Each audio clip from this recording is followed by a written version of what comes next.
Hey, what's up, YouTube? This is Danny, Puerto Rican face, Mendoza, and I'm here with a special deck profile. I'm deck profiling myself. I've been testing this deck for freaking weeks and months, and like me and my teammate Mike, man, we came up with a sick ass build before like anything came out, before Redox was out. I just proxied it, used Dark Horuses and stuff to try to, you know, make it so that way it was dragons and stuff like that. And I'm playing gadgets. This thing like has such a good matchup against dragons. I haven't played spellbooks yet because nobody, you know, everybody in our area is poor, so there's only one spellbook player, and it's kind of a dish. And this deck is so good, man. I don't know, like I'm not the best like deck builder in the world, but I like my build, and I suggest that you guys, if you want to try it out, it's really fun, and it spams out like 7s all day, and goes for rank 4s like there's no tomorrow, and you can do some crazy plays. So I'm gonna start off with the monsters. 1 second, because the person who sorted the deck out didn't put Redox with Redox. So here we go. Maxis. Play 3. Standard. I can't stand that standard stuff, man. I don't know why people say that. Triple effect Veiler. I play the 6 gadgets. I actually agree with Robbie Cole. The 9 gadgets terrible. You just draw mad gadgets in your hand. It looks like a fucking stop sign after a while. It's ridiculous. I play a triple tin goldfish. You mean a traffic light? And then, yeah, traffic light, yeah. and then I don't know how to say this, so if anybody can say this, yeah, Kikito Kage, whatever. I play him. Alright, so try to explain how this works, because some people won't understand.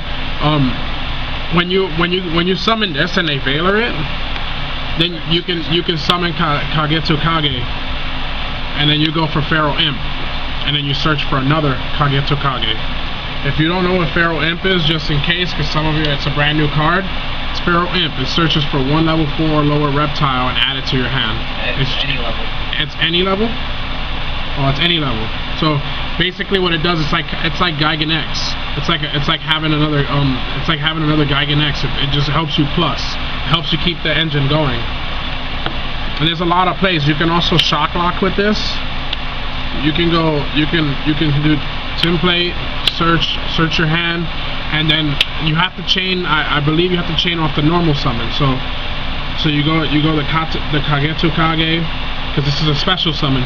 So you chain off that, and it's supposed to be like some type of weird effect. You just look it up. It's weird. I don't know how to explain it right now, but I know that when I play with it, I always look up the rulings first, so it doesn't matter.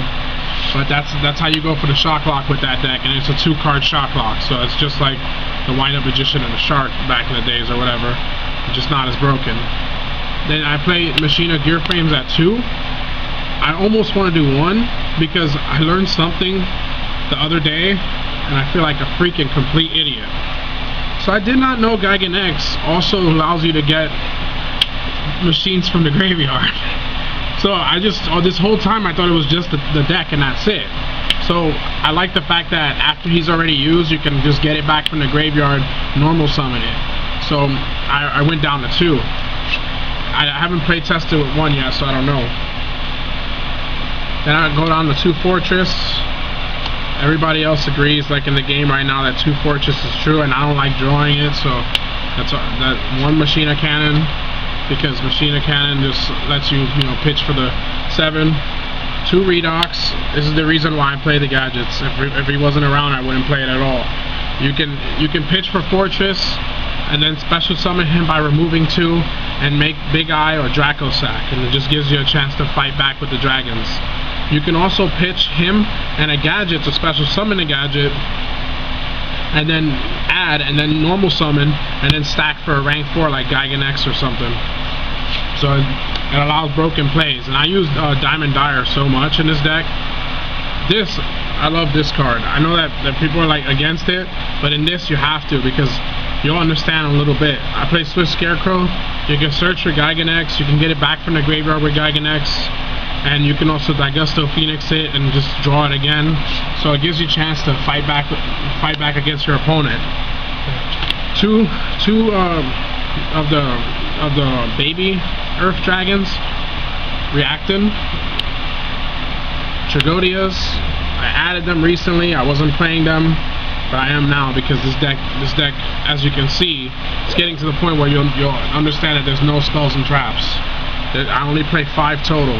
It's Heavy Storm, Monster Reborn, Dark Hole, and 2 Compulse, just to deal with Dracosac or Gaios.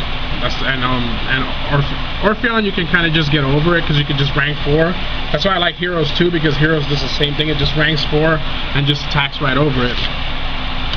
And then the extra deck, because I don't have a side deck for this deck, I played 2 Gigan X. Dear Gigan X, thanks to Kyle. He let me borrow it. It's awesome. I played 2 Diamond Dyers. Played Ouroboros. Played 2 Feral Imps. Like I was telling you guys, it's like having 4 Dear Gigan X. It's so broken. Daigusto Emerald gives you that extra draw if you're already ahead. And then I also play Lobble Chain. This thing is so good in here. I've like OTK just by like stacking and then bringing out Fortress and pitch for Fortress, or bring Redox out and just attack for that extra 16 and 18 and like a gadget or something. I love it. Play the Cowboy just for that stupid, you know, they have like 800 life points or 600 life points and you just go into it. Dweller just in case you play water. Popper Operative to switch the tokens that your opponent brings and turn them into attack mode and attack for like 2100 or whatever. The Shockmaster, of course, standard, staple. and then these 2. Now I have 3 of these, but I don't like going into rank 7s as much as I like going into rank 4s. I think the rank 7s are just mainly for the dragon matchup. I like using that. I like sometimes if I have to like try and pop through something just to get a big move off, then I'll go into that. And then this is just to try to take whatever my opponent has in the dragon matchup. Because let's face it, that's what we're going against nowadays. So I took this thing out. I'm willing to sell it to anybody at locals. Come see me, Black Ship for Corn. I'll give you a good deal on it. I don't even care. Write down in the comments below if you want it. It's yours. Good deal. Brandon, Super Pot agreed. So gonna dare. He's down for it. And it's not a part of the extra deck, but that is the extra deck. I want to let you guys know the deck's fun. It's competitive. In practice matches, it gave Mike such a hard time. We were going back and forth, and you know that's my gadget deck. If you guys have any questions or concerns, hit me up. Like and subscribe. Much love, and let me know any ideas you guys have for videos, man. I'll do whatever you want. Peace. Team Overload.